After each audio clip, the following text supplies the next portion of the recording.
I welcome you all to awakening classes.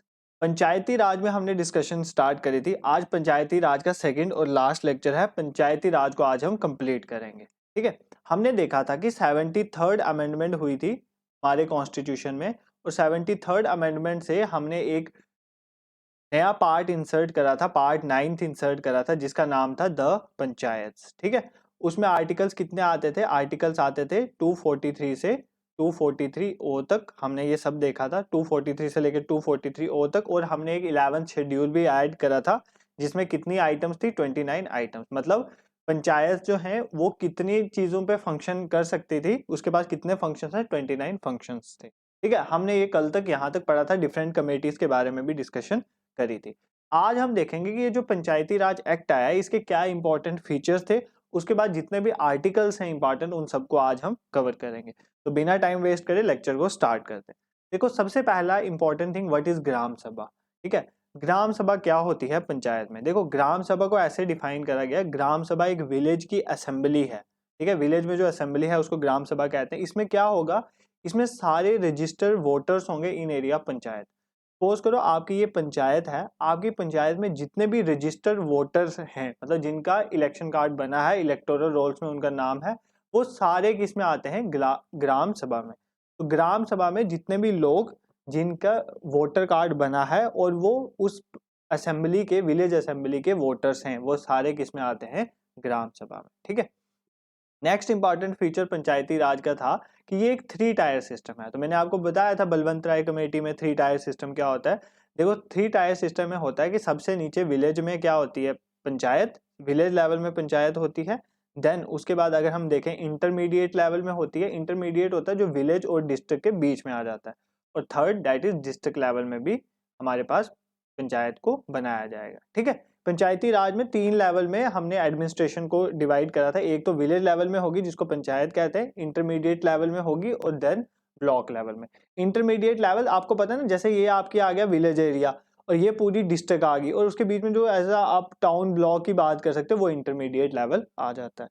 तो 3 tyre हमारे पास system होगा, ये पंचायती राज में कहा गया था। ठीक है, अब ये कहा गया था कि तीनों टायर्स में इलेक्शंस जो होंगे वो डायरेक्ट होंगे, चाहे वो पंचायत की बात हो या इंटरमीडिएट लेवल की हो, चाहे हमारे पास डिस्ट्रिक्ट लेवल की हो। जितने भी इलेक्शंस होंगे, मेंबर्स जो इलेक्ट होंगे, वो सारे डायरेक्ट इलेक्शन के थ्रू इलेक्ट होंगे। मतलब जितने भी वोटर जिनकी एज 18 साल से अबव है, वो सभी उसमें वोट करेंगे। ठीक है, अब आपको पता है ना, एक चेयरमैन भी होता है पंचायत में, अगर आपने देखा होगा एक चेयरपर्सन भी होगा।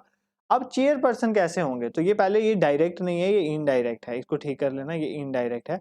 देखो, इंटरमीडिएट और डिस्ट्रिक्ट लेवल में जो चेयरपर्सन होगा ना, वो इनडायरेक्टली इलेक्टेड होगा। इनडायरेक्टली इलेक्टेड का मतलब है कि हमने जो डायरेक्ट इलेक्ट करे ना, वही इनको इलेक्ट करेंगे। तो इंटरमीडिएट और डिस्ट्रिक्ट लेवल का जो चेयरपर्सन होगा, उसको डायरेक्टली इलेक्ट नहीं करा जाएगा, उसको इनडायरेक्टली इलेक्ट किया जाएगा। ठीक है, अब विलेज लेवल में चेयरपर्सन कैसे डिफाइन होगा, कैसे उसको इलेक्ट किया जाएगा?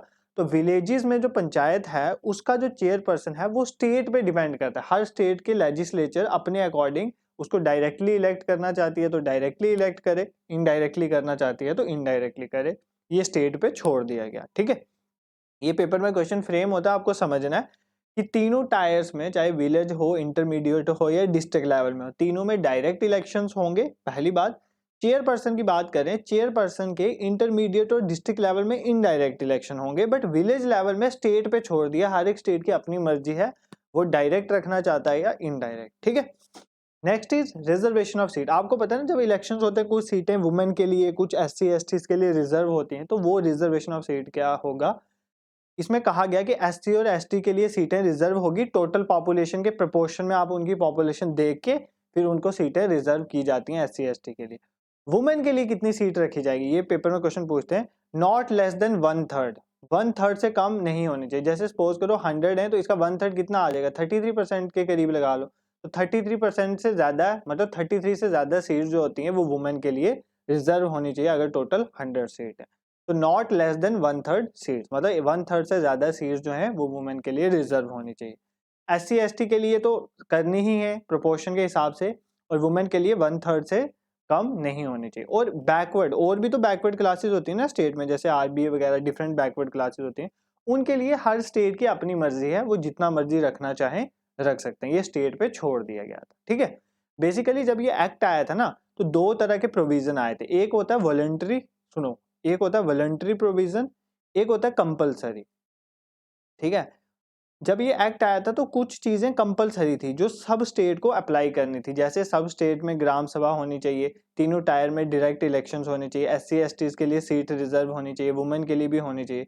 कुछ वॉलंटरी थी कि स्टेट अपने हिसाब से देख लें, जैसे अभी मैंने आपको बताया कि जो विलेज लेवल में चेयरपर्सन है वो अपनी मर्जी से चूज करें, वुमेन को जो वुमेन ही बैकवर्ड क्लासेस के लिए कितनी रिजर्वेशन होनी चाहिए वो अपनी मर्जी से तय कर सकते हैं। तो ये भी प्रोविजन था पंचायती राज में। ठीक है, नेक्स्ट इज अब पंचायत कितनी देर के लिए होगी, उसकी ड्यूरेशन क्या होगी, तो 5 साल। एक पंचायत कितनी देर के लिए चलेगी, 5 साल के लिए। और अगर सपोज करो पंचायत डिसॉल्व हो गई है, देखो ना 5 साल तक टेन्योर था एक पंचायत का, उससे पहले अगर पंचायत डिसॉल्व हो जाती है सपोज करो, तो अगर पंचायत डिसॉल्व हो गई तो विद इन 6 मंथ इलेक्शंस करवाने पड़ेंगे आप। ठीक है, विद इन 6 मंथ। ठीक है, जैसे 5 साल का टाइम पूरा हो गया ना, तो 6 महीने के अंदर अंदर वापस इलेक्शन करवा के नई पंचायत सेटअप करनी पड़ती। अब सपोज करो एक और कंडीशन आपको बता दूं, सपोज करो एक पंचायत का टाइम है 5 साल का और एक विलेज है उसकी पंचायत 3 साल में ही खत्म हो जाती है। ठीक है, अब 3 साल में खत्म होगी, अभी 2 साल पड़े हुए हैं, तो क्या कहते हैं कि 6 महीने के अंदर अंदर आपको इलेक्शन करवाने हैं। तो सपोज करो 3.5 साल में आपके इलेक्शन हो गए और नई पंचायत बन गई। क्या अब ये जो नई पंचायत बनी है क्या ये 5 सालों तक नेक्स्ट चलेगी, नहीं, ये पंचायत सिर्फ 1.5 साल के लिए चलेगी, जब तक 5 साल का टाइम पीरियड नहीं कंप्लीट हो। उसके बाद जब नए पंचायत के हर जगह में इलेक्शन होंगे, इस विलेज में भी वापस इलेक्शन हो। ये पॉइंट मैं आपको वापस समझा रहा हूँ, वापस ध्यान से सुनो। देखो पंचायत की ड्यूरेशन होती है 5 साल, हर पंचायत 5 साल की चलती है। और उसके बाद अगर जैसे वो डिसॉल्व होगी ये पंचायत, उसके बाद 6 महीने के अंदर इलेक्शन होकर नई पंचायत आ जाती है। ठीक है, ये रूल है। अब सपोज करो एक पंचायत का टाइम 5 साल है, बट किसी विलेज में किसी गांव में क्या होता है कि एक पंचायत 3 साल में डिसॉल्व हो जाती है, उस गांव की पंचायत। अब 6 महीने के अंदर नए इलेक्शन होंगे। अब ये जो नई पंचायत बनेगी क्या वो वापस 5 साल के लिए होगी, नहीं, वो सिर्फ उतने पीरियड के लिए होगी ताकि बाकी पंचायत के साथ उसके 5 साल कंप्लीट हो जाएं। ठीक है, उसके बाद सभी पंचायत में इकट्ठे इलेक्शन हो जाते हैं। ठीक है, ये था duration of panchayat. I hope आपको ये पॉइंट समझ आया होगा। Next is disqualification. पंचायत के जो मेंबर्स होते हैं ना उनको डिसक्वालीफाई, उसको उनको डिसक्वालीफाई कैसे किया जा सकता है। देखो आपको मैं एक चीज बता दूं, जितने भी पार्लियामेंट के इलेक्शंस होते हैं ना, जब पार्लियामेंट के मेंबर्स सिलेक्ट होते हैं, उसके भी इलेक्शन होते हैं, आपने सुना हुआ है। जब पार्लियामेंट के इलेक्शन होते हैं उसमें एक कंडीशन होती है कि हर पर्सन जो पार्लियामेंट के इलेक्शन में पार्टिसिपेट करेगा उसकी एज 25 साल से ऊपर होनी चाहिए। ठीक है, जो पार्लियामेंट के इलेक्शन में पार्टिसिपेट करेगा उसकी एज कितनी होनी चाहिए, 25 साल से ऊपर, लोकसभा के इलेक्शन में। अब क्या ये पंचायत में भी अप्लाई है, नहीं, अगर पंचायत में एक पर्सन 21 साल से ऊपर है तो उसको इलेक्शंस में पार्टिसिपेट किया जाएगा। आप पंचायत के इलेक्शन में पार्टिसिपेट कर सकते हो अगर आप 21 साल से ऊपर हो। तो हमारा वोटिंग की एज कितनी होती है, 18 ईयर्स। 18 साल से ऊपर हम वोट दे सकते हैं, 21 साल से ऊपर हम पंचायत के इलेक्शन में पार्टिसिपेट करते हैं, 25 साल से ऊपर हम लोकसभा के इलेक्शन में पार्टिसिपेट कर सकते हैं। इसी तरह राज्यसभा के लिए 35 एज होती है। ठीक है, वो हम जब पढ़ेंगे कंसर्न टॉपिक तब देखेंगे। तो इस डिस्क्वालिफिकेशन में ये कहता है कि अगर कोई पर्सन जिसकी एज 25 साल से कम है आप उसको डिस्क्वालीफाई नहीं कर सकते, बट शर्त यह कि उसकी एज 21 साल से ऊपर होनी चाहिए। 21 साल से ऊपर वाला पर्सन पंचायत के इलेक्शन में पार्टिसिपेट कर सकता है, ये इंपॉर्टेंट पॉइंट है।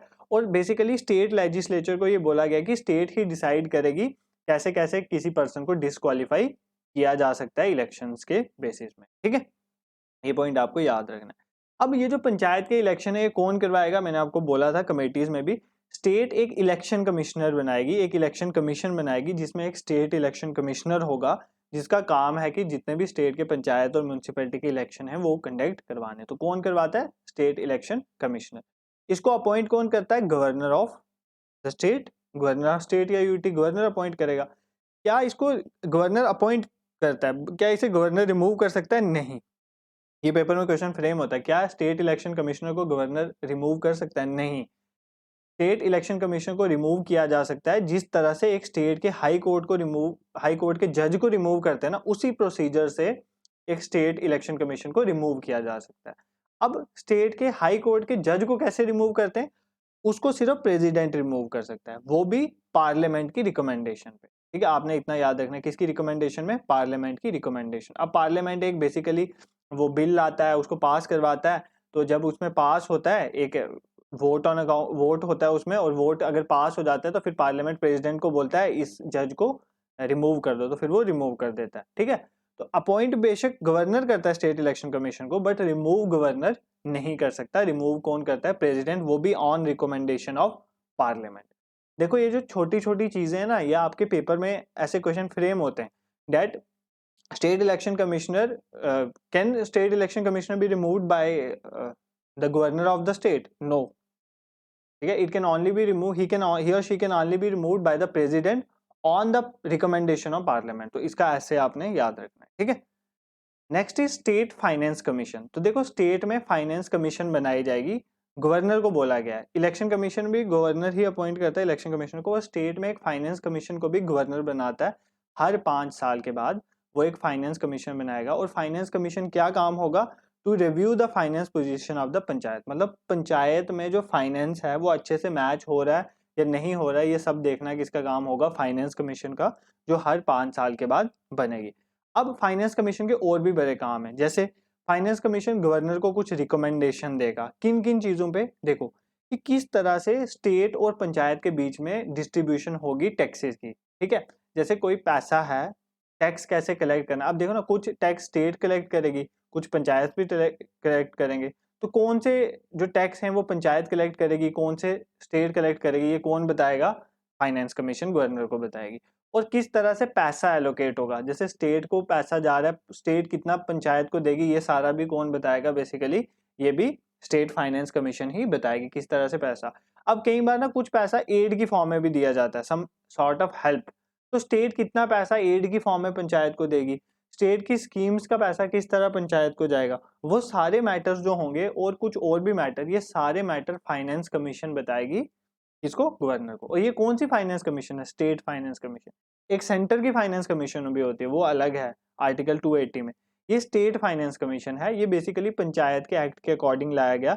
इसमें यह है कि हर 5 साल के बाद गवर्नर एक स्टेट फाइनेंस कमीशन बनाएगा, जो गवर्नर को बताएगी कि कैसे पैसा डिस्ट्रीब्यूट होगा स्टेट और पंचायत के बीच में। क्योंकि पंचायत को फंड तो चाहिए ना काम करने के लिए। जैसे पंचायत में आप देखते हो सड़कें बनती हैं, कहीं हैंडपंप निकल रहे हैं, कहीं कुछ कम्युनिटी वेलफेयर के कुछ बन रहा है, तो वो सारा फाइनेंस कमीशन के पैसों की रिकमेंडेशन पे ही होता है, ठीक है।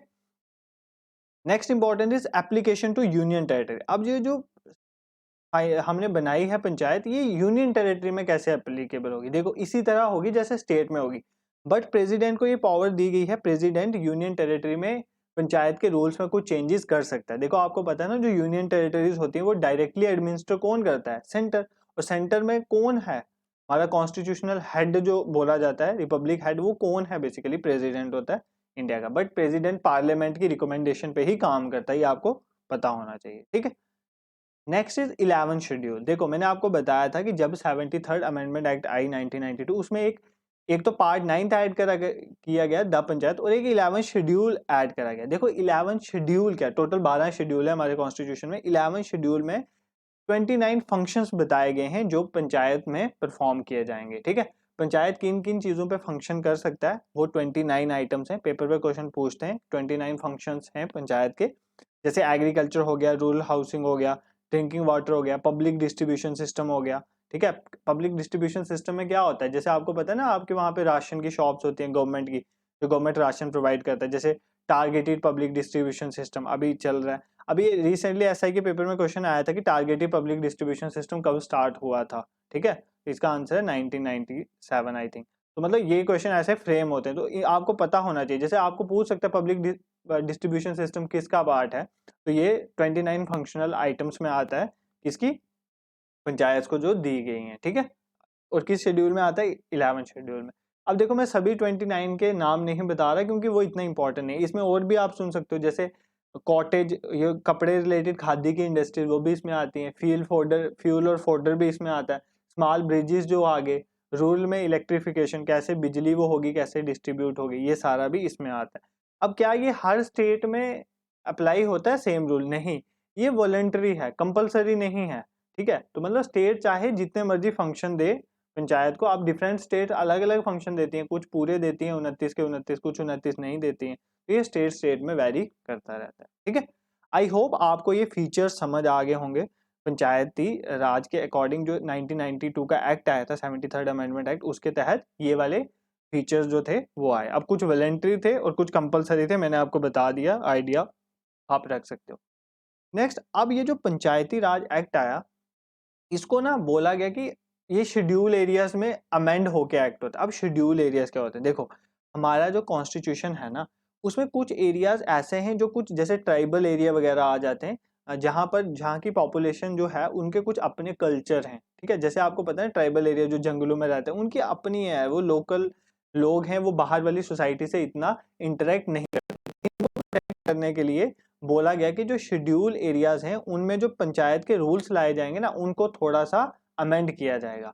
वो अमेंड करके कैसे शेड्यूल एरिया को पंचायत के रूल्स एप्लीकेबल होंगे उसके लिए एक्ट लाया गया, उसको बोलते हैं पीसा एक्ट। ठीक है, आपको याद रखना है पीसा एक्ट कब आया, 1996 में। और ये एक्ट क्या कहता है कि पंचायत के जो रूल्स हैं वो कैसे एक्सटेंड हो गए शेड्यूल एरियाज में। किन एरियाज में? शेड्यूल एरियाज में। इसी को बोलते हैं PESA, P for panchayat extension to schedule areas, PSA की फुल फॉर्म होती है। ठीक है, ये किस लिए लाया गया कि पार्ट 9 दैट इज पंचायत के जो एक्ट हैं वो कैसे अप्लाई होंगे फिफ्थ शेड्यूल में। फिफ्थ शेड्यूल क्या है? देखो, फिफ्थ शेड्यूल में 10 स्टेट्स आती हैं हमारी, ठीक है। 10 स्टेट्स के कुछ ऐसे एरियाज हैं जिनको हमने डिक्लेयर करा हुआ है, प्रेसिडेंट ने बोला कि वो शेड्यूल एरियाज हैं, मतलब उनको थोड़ी शेड्यूल एरियाज, मतलब उनको थोड़ी ऑटोनॉमी दी जाएगी खुद को कंट्रोल करने में, ठीक है। क्योंकि उनका कल्चर अलग है, और भी बहुत सारे रीजन हैं कि कुछ फॉरेस्ट में रहते हैं, और भी बहुत सारे रीजन, उनकी वजह से उनको थोड़ा ऑटोनॉमी दी गई है कि उनके अंदर हम ज्यादा बाकी इन्वॉल्वमेंट नहीं दिखाएंगे। वो 10 स्टेट्स के मैं आपके सामने नाम ले लेता हूँ, तो आप इनको याद रख सकते हो। वो स्टेट्स हैं जैसे कि आंध्र प्रदेश हो गया, ठीक है, आंध्र प्रदेश है हमारे पास, तेलंगाना है, आप सुन लो, छत्तीसगढ़ है, गुजरात, हिमाचल प्रदेश, झारखंड, मध्य प्रदेश, महाराष्ट्र, उड़ीसा और राजस्थान। अब आपको ये नाम याद नहीं रहने वाले, ना ही आपको करने, बस आपने ये याद रखना है फिफ्थ शेड्यूल में 10 स्टेट्स हैं और जिनमें शेड्यूल एरियाज डिक्लेयर करा गया है, और उसमें जो पंचायत के प्रोविजन को अमेंड करके अप्लाई किया जाता है वो किस एक्ट के थ्रू किया जाता है? पीसा एक्ट ऑफ 1996, ठीक है। और ये पार्लियामेंट को ही पावर दी गई थी कि पार्लियामेंट एक्सटेंड कर सकता है पंचायत के प्रोविजन को, इसलिए उन्होंने पीसा एक्ट को लाया। अब अमेंड क्या किया गया है? अमेंड करके यही बोला गया हुआ है कि ज्यादातर पंचायत जब इन एरियाज में आएगी ना, शेड्यूल एरिया में, तो शेड्यूल एरियाज के जो लोग हैं उनको ज्यादा वोटिंग राइट मिलेगा, ठीक है। वो अपने आप को खुद डिसीजन ले सकते हैं, बहुत सारे डिसीजन, ठीक है। तो मतलब इनको थोड़ी ऑटोनॉमी दी गई है। बेसिकली इतना ही, आपको इतना डेप्थ नहीं जाना, आपको पीसा एक्ट के बारे में एक इंफॉर्मेशन होनी चाहिए, ये होता क्या है और किसने ये लाया था पार्लियामेंट में, कब लाया था, और ये है क्या कि पार्ट 9 जो है पंचायत, वो किस तरह से अमेंड होकर फिफ्थ शेड्यूल में अप्लाई होगा। ठीक है, दिस इज ऑल अबाउट पीसा एक्ट। अब देखो, पंचायत बन गई, पंचायती राज आ गया। अब पंचायत के पास फाइनेंस कहाँ से आता है, मतलब पैसा कहाँ से आएगा, वो हमने समझा। देखो, आर्टिकल 280 क्या है? आर्टिकल 280 कहता है पार्लियामेंट, प्रेसिडेंट के पास ये पावर है कि प्रेसिडेंट फाइनेंस कमीशन बनाएगा सेंटर पे। ये सेंटर की फाइनेंस कमीशन, ये स्टेट वाली नहीं है। आर्टिकल 280 से सेंटर में फाइनेंस कमीशन बनती है। अब फाइनेंस कमीशन यूनियन गवर्नमेंट, जो सेंट्रल गवर्नमेंट है, उसको बोलती है कि तुम्हें इतना ग्रांट, मतलब एड, हेल्प देनी चाहिए, किसको? पंचायत को। एक तो वहां से पैसा आता है, ग्रांट आती है कहाँ से? सेंटर से आती है, अंडर आर्टिकल 280 फाइनेंस कमीशन, ठीक है। अब स्टेट की अपनी फाइनेंस कमीशन है ना, ये भी बोलती है कि स्टेट जो है पैसा डिवाइड करेगी। वो कौन से आर्टिकल के तहत बोलती है? आर्टिकल 243(1), क्योंकि आपको पता है ना आर्टिकल 243 से लेकर 243 ओ तक किसके तक डील करते हैं? पंचायत के साथ। तो ये पंचायत का आर्टिकल आ गया। यहाँ पर आपको फर्क पता होना चाहिए, ये 280 वाला फाइनेंस कमीशन, मतलब सेंटर फाइनेंस कमीशन बोलता है सेंटर को कि आपने ग्रांट देना है। ये स्टेट फाइनेंस कमीशन स्टेट को बोलता है, गवर्नर को बोलता है कि आपने, जो पंचायत है उनको स्टेट में से पैसा डिस्ट्रीब्यूट होगा पंचायत और स्टेट के बीच में। अब देखो, अब जो स्टेट गवर्नमेंट है वो भी तो ग्रांट देती है, तो वो ग्रांट भी देगी, वो कुछ लोन भी देती है पंचायत को। अब स्कीम्स, कुछ स्कीम सेंटर चलाती है, कुछ स्कीम स्टेट गवर्नमेंट चलाती है, उसके थ्रू भी पैसा आता है पंचायत में, आपको पता है। अब इंटरनल रिसोर्स जनरेशन, अब पंचायत के पास खुद भी है कि वो टैक्स और नॉन टैक्स रेवेन्यू कमा सकती है। कुछ कुछ चीज़ों पे टैक्स पंचायत कलेक्ट करती है, आपको पता होगा। उसके थ्रू भी इंटरनल रिसोर्स जनरेशन भी होता है। ये 5 तरह से पंचायत के पास पैसे आते हैं, ठीक है। This is all about 73rd amendment act 1992। पंचायती राज यहाँ पर कंप्लीट हो जाता है। इंपॉर्टेंट इसमें यही था कि आपको पता होना चाहिए, जैसे देखो, वुमेन की रिजर्वेशन के रिलेटेड ये आपको पता होना चाहिए, नॉट लेस देन 1/3, देख लो यहाँ पर। उसके बाद आपको पता होना चाहिए डायरेक्ट इलेक्शंस होते हैं तीनों टायर में, और किस में इनडायरेक्ट होता है और विलेज वाले में स्टेट को बोला गया। पंचायत का टेन्योर 5 साल के लिए होता है और विद इन 6 मंथ इलेक्शन करवाना जरूरी है। स्टेट इलेक्शन कमीशन को अपॉइंट गवर्नर करता है, but remove state high court का जज ही कर सकता है। तो ये कुछ चीजें हैं जो आपकी, जिनसे आपके एमसीक्यूज पेपर में मार्क होते हैं, तो आपको इसके अकॉर्डिंग वर्क करना है। अब हम देख लेते हैं वो आर्टिकल जो 243 से लेकर 243 तक आर्टिकल्स। देखो ये सभी आपको याद नहीं रखने, इंपॉर्टेंट। ये कुछ मैंने कहीं से बेसिकली लक्ष्मीकांत की बुक से ही उठाया, ये प्रिंट आउट, तो वो ऑलरेडी मार्क थे तो वो किए हुए हैं। ये इंपॉर्टेंट है जो मार्क है, ये मैंने नहीं करे, आप भी देख लेना। इसको छोड़ के भी कुछ इंपॉर्टेंट है तो उसको आप कर सकते हो। आर्टिकल 243 में डेफिनेशन ही है सिर्फ, ठीक है। 243A में इंपॉर्टेंट ग्राम सभा के बारे में बताया गया, तो वो मैंने आपको एक्सप्लेन कर दिया। बी में बताया होगा कि पंचायत कैसे कॉन्स्टिट्यूट होगी। सी में बताया होगा कि कंपोजिशन क्या होगी, मतलब कितने मेंबर्स होंगे, कितने बंदे होंगे पंचायत, ये कंपोजिशन के बारे में। डी इंपॉर्टेंट है कि कैसे सीट्स रिजर्व रखी जाएंगी SC STs और वुमेन के लिए। ई में भी इंपॉर्टेंट है कि पंचायत की ड्यूरेशन कितनी होगी, बता चुका हूँ 5 साल होगी, ठीक है।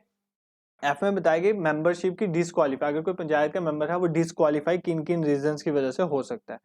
जी बताया गया कि क्या क्या पावर हैं, अथॉरिटी या रिस्पॉन्सिबिलिटी क्या क्या है पंचायत की, ठीक है। तो ये पावर्स और अथॉरिटीज बेसिकली कहाँ पर आती हैं, जो 11 शेड्यूल हैं इसमें बताया गया ना फंक्शन। ये देखो आपको स्टार्टिंग में ही मैंने बताया था